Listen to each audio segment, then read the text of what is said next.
refused to come. A second time he sent other servants, saying, Tell those invited, Behold, I have prepared my banquet. My calves and fattened cattle are killed, and everything is ready. Come to the feast. Some ignored the invitation and went away. One to his farm, another to his business. The rest laid hold of his servants, mistreated them, and killed them. The king was enraged and sent his troops to destroyed those murderers and burned the city. Then he said to his servants, The feast is ready, but those who were invited were not worthy to come. Go out, therefore, into the main roads and invite to the feast whomever you find. The servants went out into the streets and gathered all they found, bad and good alike, and the whole was filled with guests.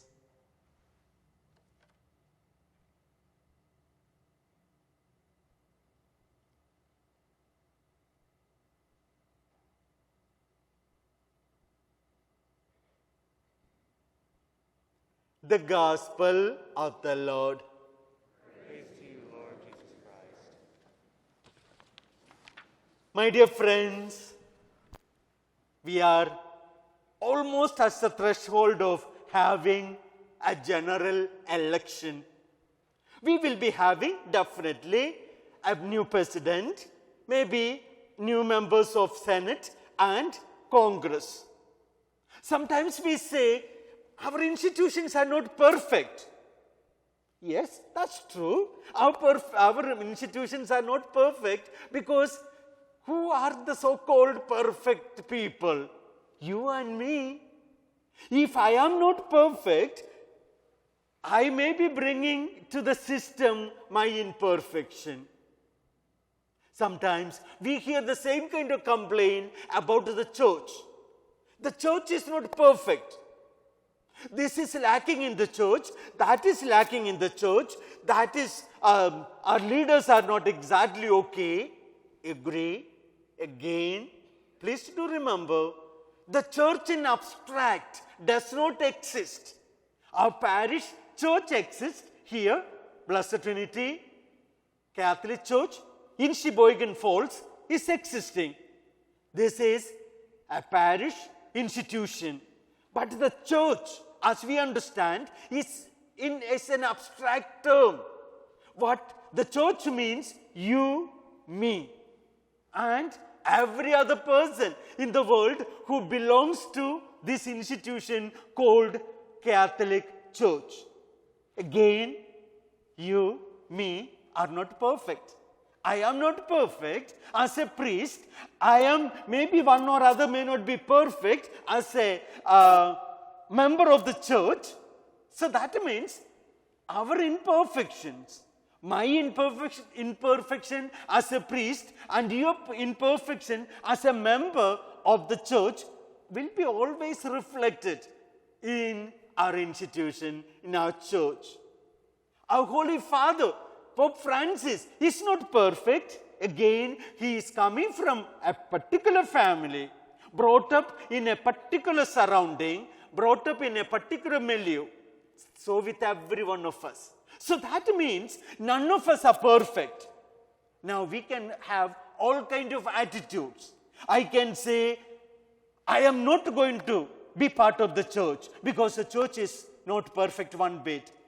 Again, you and I have to stop a few moments, really think, am I contributing the best to my church? Because this church, as we understand, belongs to God Almighty. From that point of view, it is a perfect church. From that point of view. But at the same time, as I mentioned, since you and I, every person is imperfect, we can see those imperfections as well. This was exactly what's happening at the time of Jesus with Judaism or Jewish religion. Again, again what was happening? The so-called leaders, the Pharisees, the scribes, the elders, they themselves thought they are the most perfect people and they are standing above everyone else, and actually they looked up with contempt on ordinary Jewish religious believers. And that was the milieu in which Jesus was ministering. So let us go back to the first reading for a few moments. That was a reading taken from Prophet Isaiah chapter 25. One of the most interesting and beautiful, and when we read it, we ourselves feel little enthused, joyful. We don't know what was the occasion for that particular celebration. Maybe the Israelites might have won a particular war, or they might have had another historical reason to celebrate. We don't know exactly. That is not mentioned in the scripture. But one thing is certain. Isaiah wanted to tell, when God prepares something, God does it so wonderfully with everything, super fine items. When you come to the second reading, St. Paul is so grounded to the floor. He is telling, I have lived in abundance. He himself was supposed to be historically a very rich man, a very well-educated Pharisee himself, and he was very much a upper class kind of a priest. He kept his status till he got converted. And then, because of his particular choice of preaching Jesus Christ, not to the Jewish religious people, but to the Gentiles, he had to face everything. He says, I know what is abundance, because he himself lived in abundance. Then, when he was reduced to nothing, as he tells us in the book of Corinthians, he tells, I had gone through every kind of constraints because of one reason, love for Christ. That love for Christ, when I loved Christ so much, everything else looked superfluous, almost nothing for me. Sometimes, the other day, one particular person who is taking care of the elderly parent in a very difficult, that person has dementia to the almost the last stage of reaching, very seriously losing the memory, and it is so much energy consuming to take care of a particular parent. So I was trying to suggest to that particular person, anyway you have to do it, right? Anyway you have to do it with love, as much love as possible. Otherwise, the moment little uneasiness, oh my God, is a little burden, finished. It becomes too burdensome for me. But when I am able to do it with the love, it becomes much easier to deal with the situation. I am ready to incorporate any kind of uneasiness, pain that I have to go through because of that love. This was exactly the sentiment St. Paul had it. And he was suggesting that same attitude for us to have. In the gospel, the message is simply clear. Jesus wanted to tell the Pharisees, the elders, and the Sadducees one thing. You have called yourself the chosen one, the most special people of God. But you yourself, through your attitude, through your arrogance, through your way of practicing religion, just for the sake of your own comfort, you are losing out. You are losing out God. You are losing out religion. You are losing out even eternal salvation. That is the gist of today's gospel. For us, dear friends, to take back home this particular reflection, am I, in spite of trusting in my God, is my trust and my faith in God sufficient? Am I trying to groom it? Am I trying to strengthen my faith so that I can have a great relationship? Not a partial, superficial relationship, but a great, deep relationship with my God. That counts. Because when I am going through extreme pain, like these times, I am hearing a lot of people's pain almost daily. A lot of people are asking, we are not having an end in sight for this particular disease. How long this is going to be? None of us can give an answer. Nobody can give an answer. If at all we have a vaccine, still it may take time. So that means you and I need to be holding to our good senses. Otherwise we can slip into a depression, an anxiety, an uneasiness, and total restlessness. We don't want to go to that. Let us trust in our Creator. Let us keep that particular relationship being sustained through our prayer, through our scripture reading, and through our sharing of our faith with one another. That means you and I ought to be missionaries today, more than ever, sharing our goodwill with one another. And may God help us in this particular task of spreading God's infinite love to each other.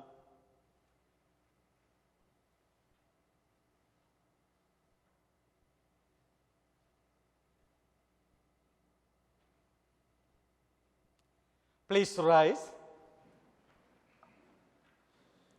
I believe in one God, The Father Almighty, maker of heaven and earth, of all things visible and invisible.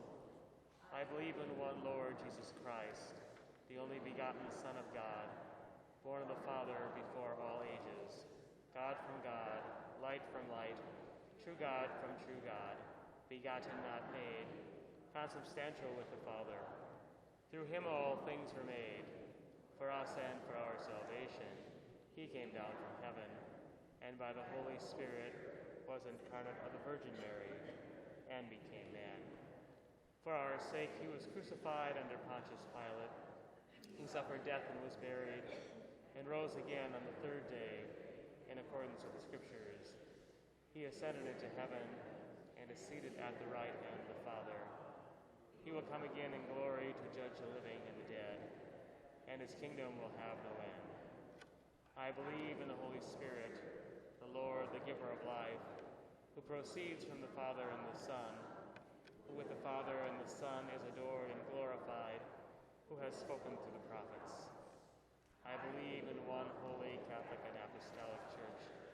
I confess one baptism for the forgiveness of sins, and I look forward to the resurrection of the dead and the life of the world to come. Amen. trusting in the Lord of life, who calls us by name, let us turn to God in prayer.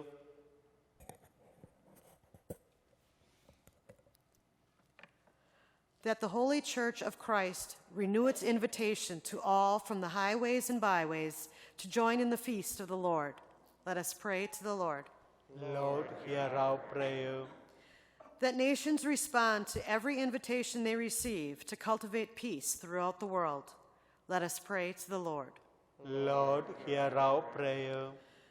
For all those celebrating their own marriage feast as they embark on a new life together, showing God's love to the world in their love for each other, let us pray to the Lord.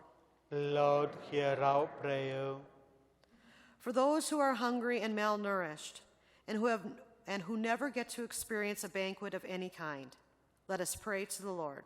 Lord, hear our prayer. We, as a believing community of Jesus, the healer, pray that eternal mercy be shown to humankind as we face this pandemic. Let us pray to the Lord. Lord, hear our prayer.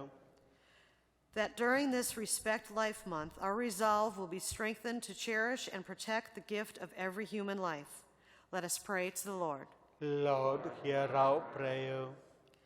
For the special intentions of this Mass, especially Lori Prebeck and Dorothy Schinker, let us pray to the Lord. Lord, hear our prayer.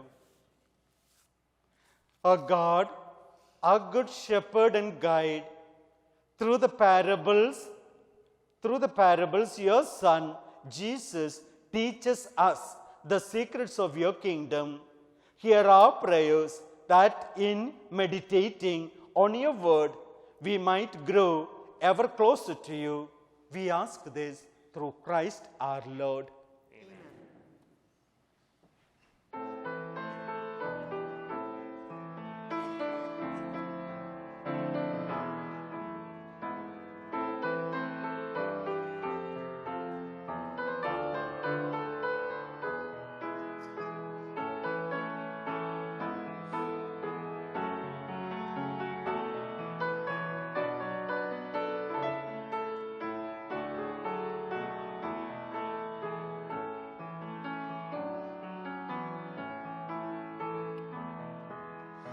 At the table of the world, some have plenty, some have none.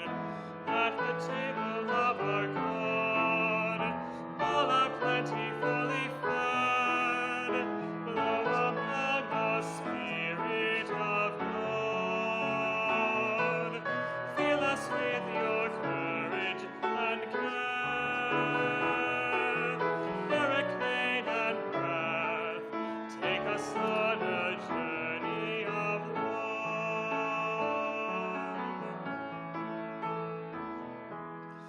At the table of the world, some have honor, some have scorn. At the table of our God, all are welcome and acclaimed. Blow among the Spirit of God. Fill us with your courage and care. Hurricane and breath, take us on a journey of love.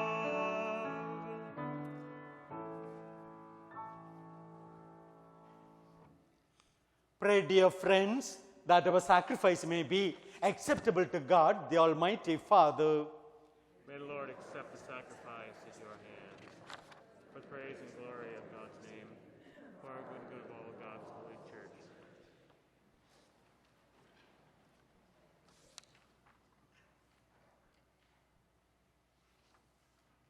It is accept, O Lord, the prayers of your people with the sacrificial offerings, that through these gifts of devotedness we may pass over to the glory of heaven through Christ our Lord. Amen.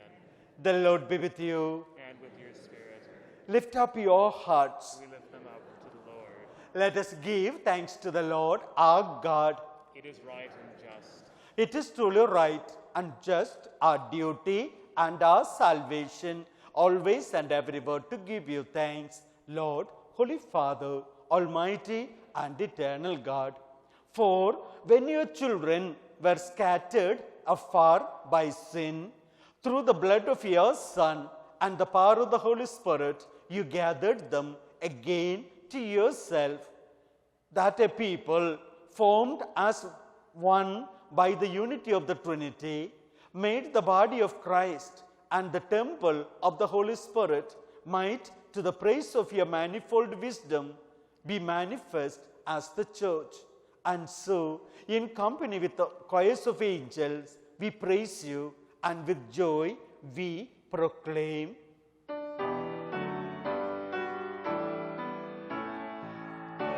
Holy, holy, holy Lord God of hosts, heaven and earth are full of your glory. Hosanna, Hosanna, Hosanna in the highest. Blessed